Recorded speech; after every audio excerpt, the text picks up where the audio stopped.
Hi everyone, here we've got NOKIA C20 and let me share with you how to change keyboard language on this device. So first of all, let's open the keyboard, for example in messages. It doesn't really matter, just open it. And here, if we've got the keyboard opened, then let's take a look at this option bar and enter the settings. If you cannot find them, no worries, just tap on this three dots icon and the settings should appear right here. So let's enter the settings, and here we have to enter the languages. And as you can see, here we've got the list of previously added languages. We've got only English right now, so let's tap on Add Keyboard. And here we've been transferred to the full list of all available keyboard layouts from which we can choose. So all you have to do is simply find the language you would like to set and tap on it. Let me pick the graphical one in order to show you the actual difference. So let me pick Arabic, for example, and choose the region if you can.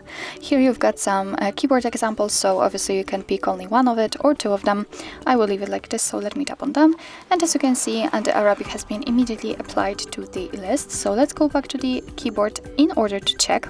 And here we've got actually two differences. First of all, the spacebar is not empty anymore. Right now we've got the name of the language we are currently using, and next to it we've got the globe icon, which will allow us to change the language. So right now I am typing English, but after tapping on the globe icon I can easily switch to the Arabic one.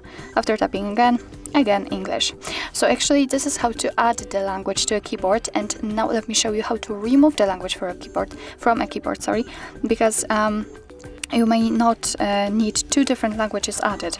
So let's enter the languages and tap on this edit icon. Now you can mark the language you would like to remove and tap on the trash bin icon. And as you can see, again we are left only with English.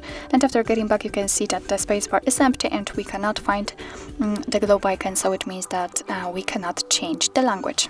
So actually this is it. This is how to change keyboard language in your NOKIA C20. Thank you so much for watching. I hope that this video was helpful, and if it was, please hit the subscribe button and leave the thumbs up.